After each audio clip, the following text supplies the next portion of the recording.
One of the most mysterious disappearances in modern aviation history. An aircraft designed to be constantly tracked, to always leave a trace, could simply vanish completely.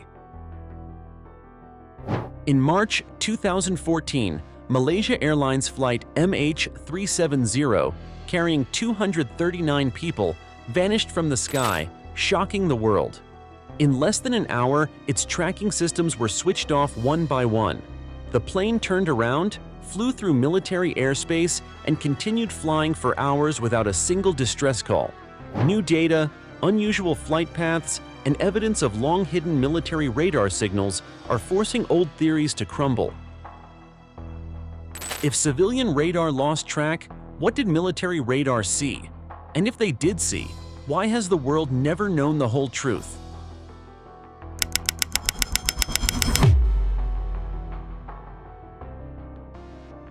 The disappearance of MH370 did not begin over the open ocean. It began at a precise point in the sky known as Igari Y. At first glance, Igari Y appears to be just another waypoint on an international flight path. In reality, it sits on one of the most fragile fault lines in the global air traffic control system. Igari Y marks the boundary where Malaysian civilian airspace ends and Vietnamese civilian airspace begins. It is the exact location where responsibility for an aircraft is formally transferred from one country to another. On the night of March 8, 2014, MH370 reached this point shortly after 1:19 a.m. local time. The captain made a routine handoff call, calm and professional, ending with the words, "Good night." Good night, Malaysia 370. Nothing in his voice suggested stress, confusion, or urgency. From the Malaysian controller's perspective, the flight had been successfully handed over.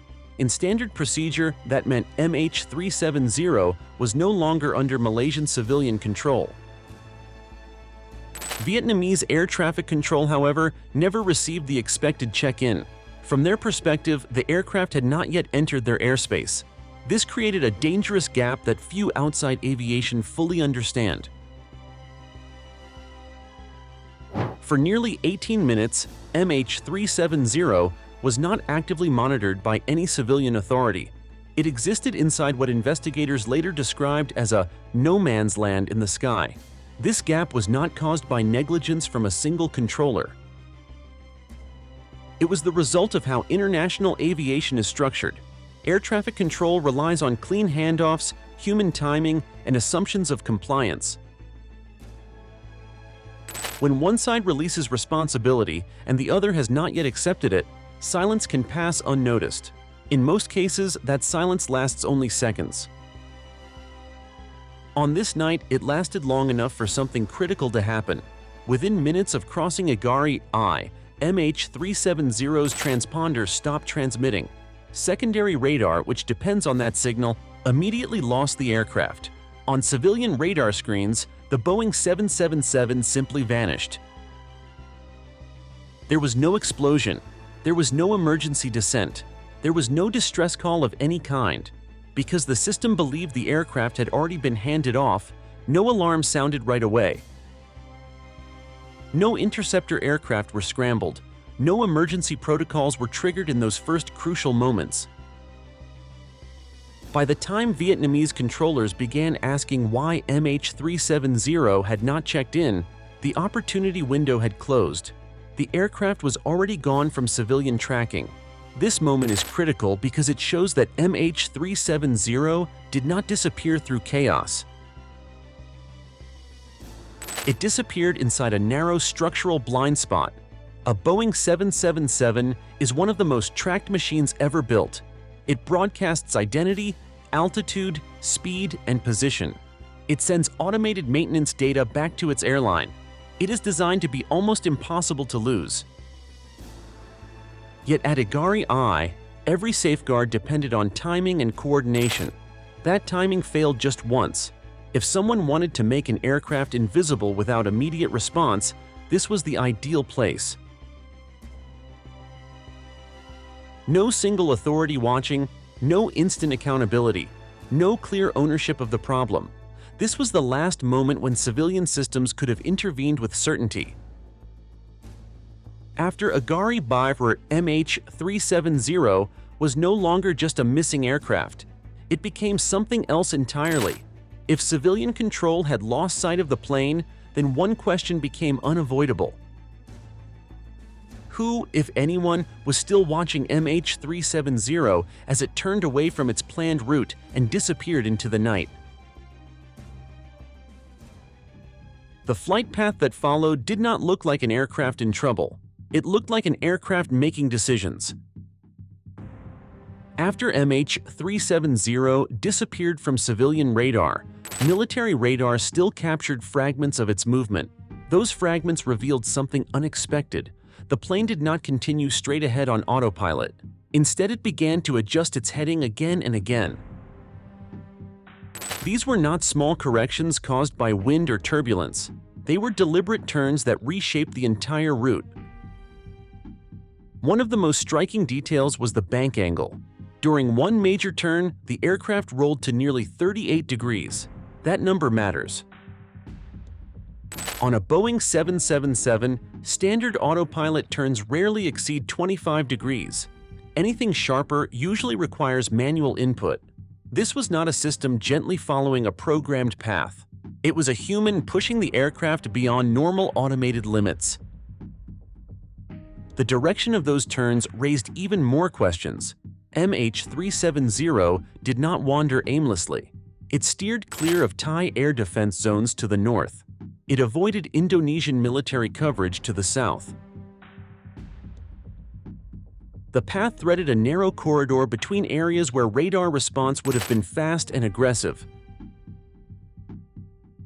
This kind of routing does not happen by accident. To do this, the person at the controls would need knowledge of regional airspace. They would need to understand where military radar is strongest.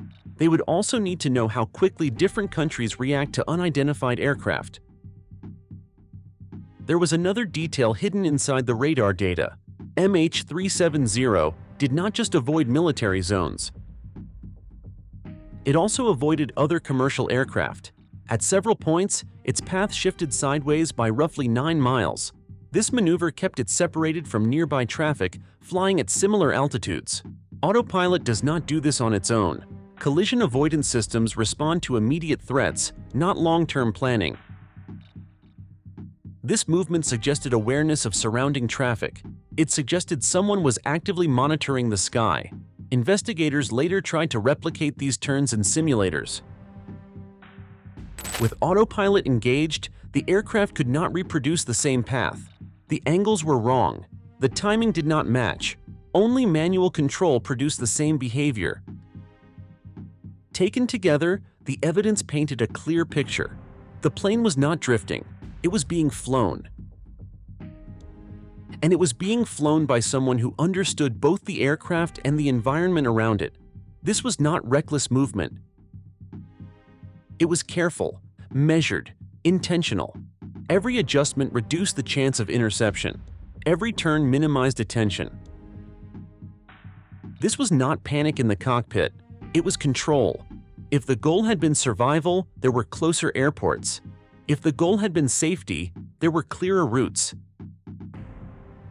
Instead, the plane chose invisibility. That choice tells us something important.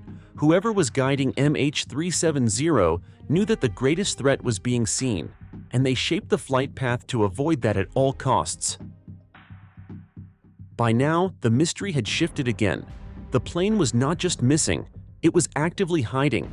If MH370 was being flown with this level of precision, then the next question becomes unavoidable. Who had the skill, the access, and the motive to guide a commercial airliner through one of the most tightly watched regions of the world without triggering a response? The disappearance of MH370 was not the result of a single switch being flipped. It was the outcome of a precise sequence that slowly removed the aircraft from every modern tracking system. The first system to go silent was the transponder. This device is what allows civilian radar to identify an aircraft show its altitude, and display its speed on air traffic control screens. When MH370's transponder stopped transmitting, it did not fail randomly.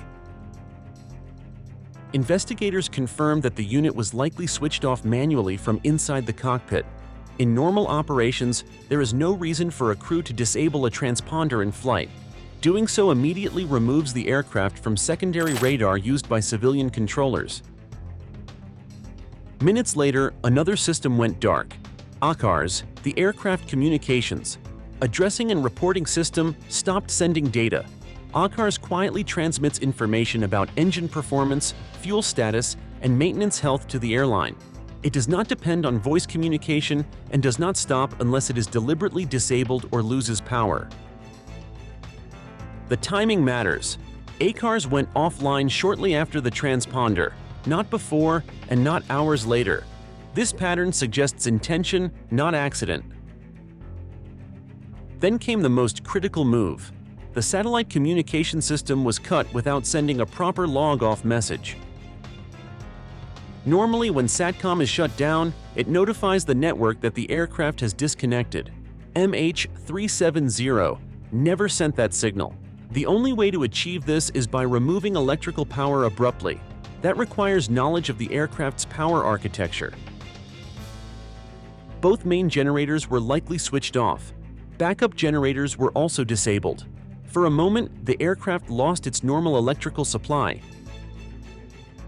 This triggered the deployment of the RAM air turbine. The RAT is a small propeller that drops into the airflow to generate emergency power. It does not support full systems. It only keeps essential flight controls alive. With the RAT deployed, MH370 could still fly, but it was now silent. No transponder, no ACARS, no SATCOM. From the outside, it was effectively invisible. This is the most important point. These actions follow a known technical sequence used in emergency checklists and system isolation procedures. They are not random button presses. They require time, awareness, and calm execution. A sudden fire, explosive decompression, or electrical failure would not disable systems in this order. Those scenarios create chaos, not precision. Here, systems were shut down layer by layer, each removing a different form of detection. By the time the final system went dark, MH370 was no longer visible to civilian aviation networks anywhere on Earth. Yet the aircraft was still flying. That contradiction is what makes this case unique. A modern jet designed to be tracked at all times became a ghost through deliberate action. The question is no longer whether MH370 failed. The real question is, who knew exactly how to make it disappear? And once it vanished from civilian systems, only one type of radar could still see it: military radar. When MH370 vanished from civilian radar, it did not vanish from the sky. Military radar systems continued to see the aircraft for hours after its last civilian contact. This fact alone changes the entire story. Civilian radar depends on cooperation from the aircraft, but military radar does not. Primary military radar detects raw objects in the air. It does not need a transponder. According to official statements, Malaysian military radar tracked MH370 as it turned west, crossed the Malay Peninsula, flew past Penang, and headed toward the Andaman Sea. This means the aircraft was still under control. It was flying at stable altitude and speed, yet this information was not released immediately.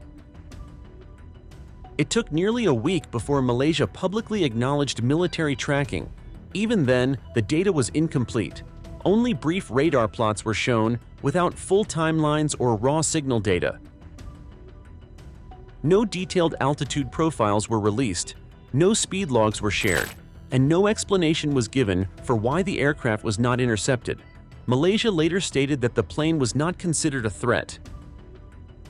But that raises a serious question. An unidentified wide-body aircraft flying through sensitive airspace without communication would normally trigger alarms, especially in a region with active air defense systems. The silence did not stop there. Thailand confirmed that its military radar also detected an unidentified aircraft that night. Indonesia acknowledged radar coverage in parts of the region. India monitored the Andaman and Nicobar Islands with advanced military sensors. Yet none of these countries released raw radar data. Most refused outright, citing national security. This created a black hole of information across one of the most heavily monitored regions in Asia. If MH370 posed no danger, why was transparency impossible? Another layer of mystery came from outside aviation.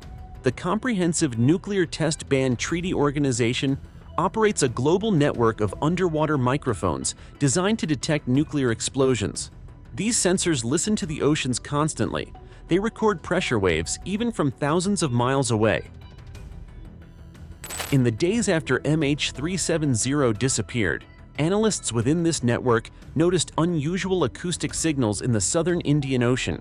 The sounds were consistent with a large impact, but the data was never included in the official MH370 investigation. The signals were labeled inconclusive. Then they were set aside.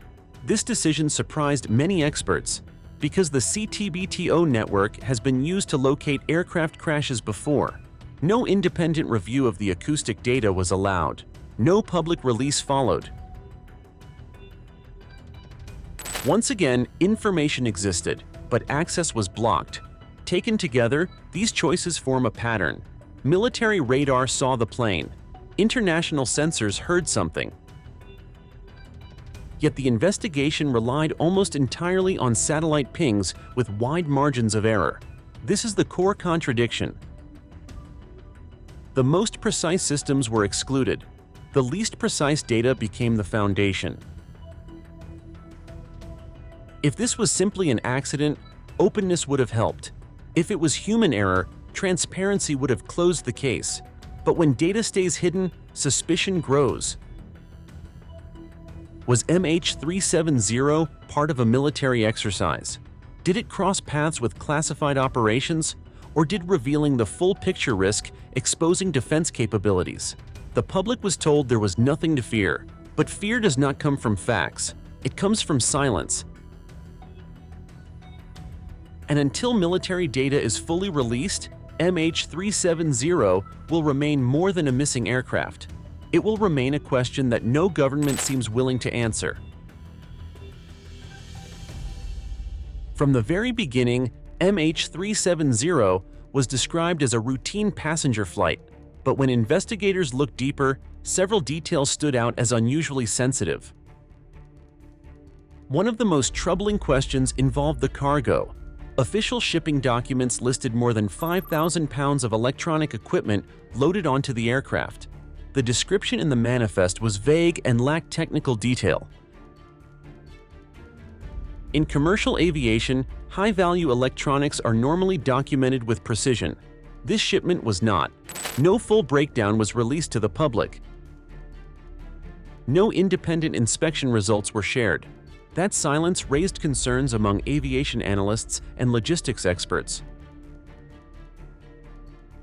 The cargo question became even more unsettling when attention turned to the passenger list. Among the 239 people on board were 20 engineers from Freescale Semiconductor. Freescale was not a consumer electronics company. It specialized in advanced semiconductor design used in radar processing, secure communications, and defense-related systems. Several of the engineers were senior specialists rather than junior staff. Reports later suggested that some were connected to high-value technology patents. In corporate law, patent ownership can change under specific conditions. If all registered patent holders die, rights may revert to the employer or parent company. This legal detail triggered uncomfortable speculation. Was the flight carrying people whose knowledge had enormous strategic value? And if so, who benefited from their absence? No official report addressed this question directly. Investigators acknowledged the presence of the engineers. They did not explore the legal or financial consequences of their deaths. The discussion stopped there. Another theory soon entered the conversation. The lithium battery hypothesis. Lithium batteries have a documented history of causing severe aviation incidents. They burn at extremely high temperatures. They release dense toxic gases that can overwhelm a cockpit within minutes. In past cargo aircraft accidents, lithium fires led to crew incapacitation and loss of control. Some researchers suggested that MH370 may have been carrying a large quantity of lithium batteries in its forward cargo hold. If a fire occurred, it could explain sudden confusion on board. It could also explain an attempt to divert the aircraft. But this theory faces serious limitations. A fire does not shut down communication systems one by one.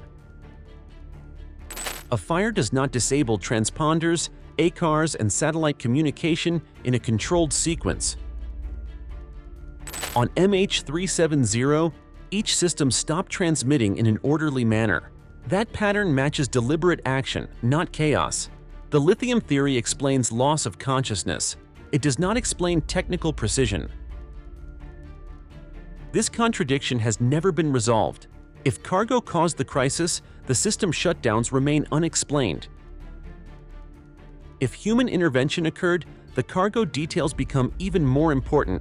Instead of clarity, the investigation left a gap where sensitive information should have been examined more closely. By the end of this section, one reality becomes impossible to ignore.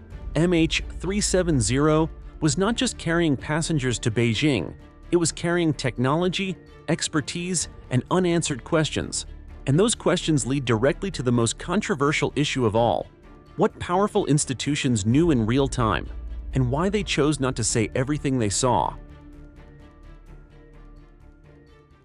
When MH370 vanished from civilian radar, investigators faced an impossible problem. There was no location, no black box signal, no confirmed wreckage. What kept the search alive was not a tracking system, but something never designed to locate aircraft in the first place. That system belonged to Inmarsat. The data, often called pings, were not GPS coordinates. They were simple time-based handshakes. Each ping only confirmed that the aircraft's satellite terminal was powered on and responding. It said nothing about where the plane actually was. This distinction is critical and often misunderstood. Every handshake created a possible distance from the satellite, not a point on the map. That distance formed a giant arc across the Earth. The aircraft could have been anywhere along that arc. Investigators later calculated a series of these arcs. They did not intersect at a single location. They spread across thousands of miles of ocean. To extract more meaning, analysts relied on two technical values. The first was burst timing offset, known as BTO. BTO measured how long it took for a signal to travel from ground station to satellite to aircraft and back. This allowed engineers to estimate how far the aircraft was from the satellite. Distance, not direction. The second value was burst frequency offset, or BFO. BFO measured small frequency shifts caused by relative motion. These shifts could suggest whether the aircraft was moving toward or away from the satellite. They could also hint at climb or descent. But hints are not proof. BFO data is sensitive to many variables: aircraft speed, satellite drift, autopilot compensation. Even slight errors can change the result dramatically. Using these values, investigators concluded that MH370 continued flying for more than 6 hours after radar contact was lost. That single conclusion reshaped the entire search. It pushed the focus away from Southeast Asia. It pointed south, deep into the Indian Ocean, an area larger than many countries combined. Yet even with this data, the final flight path remains a model. Not a recording, not a confirmation. Different research teams produced different paths using the same data. Some showed a steady cruise, others showed gradual descent. Small changes in assumptions led to hundreds of miles of difference. This uncertainty explains why search zones kept shifting, why years of scanning the seafloor returned nothing. The Inmarsat data narrowed the mystery. It did not solve it. It told investigators the plane was alive long after the world thought it was gone, but it could not say where it finally ended. That gap remains one of the most frustrating aspects of the case. Supporters of the official theory argue the data is the best evidence available. Critics respond that best available does not mean definitive, especially when the margin of error spans an entire ocean. What Inmarsat truly provided was not an answer. It provided a direction. And that direction led to the most haunting conclusion of all. If the plane flew for 6 more hours under control, then the story cannot end with confusion alone. It must end with intention. And intention raises one final question. If we know where MH370 likely went, why has nothing ever been found to prove it? After years of analysis, one conclusion stands above the rest. MH370 most likely flew south into the Indian Ocean. This direction aligns with satellite handshake data, fuel range estimates, and long-term drift models. It is the version accepted by most official investigations, but acceptance does not mean certainty. Based on fuel calculations, the aircraft could not fly forever. A Boeing 777 running at cruise speed would eventually exhaust its fuel after roughly 7.5 hours. Once the engine stopped, electrical systems would fail one by one. The aircraft would lose powered control. What happened next depends on one critical factor. Was anyone still conscious in the cockpit? If the plane ran out of fuel at high altitude with no human input, it would descend violently. That kind of impact would likely leave a wide debris field. So far, that field has never been found. Another possibility offers a quieter ending, a controlled ditching on the ocean surface. This scenario suggests the aircraft was guided down carefully, not slammed into the sea. Support for this idea comes from one key piece of debris. The left wing flaperon recovered years later. Damage patterns on that component suggest it was extended at impact. Flaperons are normally extended during landing, not during uncontrolled crashes. The erosion marks indicate prolonged contact with water rather than instant destruction. This does not prove a controlled ditching, but it keeps the theory alive. A smooth water landing would also explain the limited debris. Large sections could have sunk quickly. Smaller pieces could drift for months or years. That fits what was eventually found, and what was not. No fuselage, no engines, no cockpit voice recorder, no flight data recorder. Despite the largest underwater search in aviation history, nothing decisive has emerged. Search teams scanned areas larger than many U.S. states combined. Advanced sonar swept miles of seafloor. Autonomous vehicles mapped trenches deeper than 15,000 feet. Still nothing. This absence is not proof of conspiracy, but it is not proof of closure either. Every major aviation disaster eventually leaves a clear trail. MH370 has not. That is why alternative theories refuse to fade. Some argue the aircraft never reached the ocean. Others believe it was intercepted, diverted, or hidden. A few go even further, suggesting forces beyond human control. There is no evidence to confirm those claims. But there is also no final evidence to silence them, and that is the core of this mystery. The most reasonable explanation explains much, but not all. It accounts for fuel limits. It matches satellite timing. It fits ocean drift science. Yet it fails to answer the simplest questions. Where is the aircraft? Where are the black boxes? Why does no single theory explain every anomaly without contradiction? Until those questions are resolved, MH370 remains suspended between logic and doubt. Not a solved case, not a closed chapter, just the most convincing answer we have so far.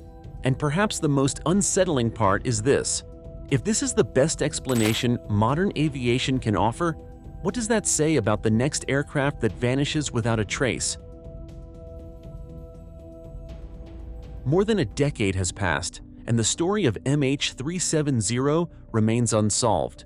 A rare aviation accident, a hidden military plan, or interference beyond common human comprehension all seem plausible, and that's what makes MH370 so mysterious.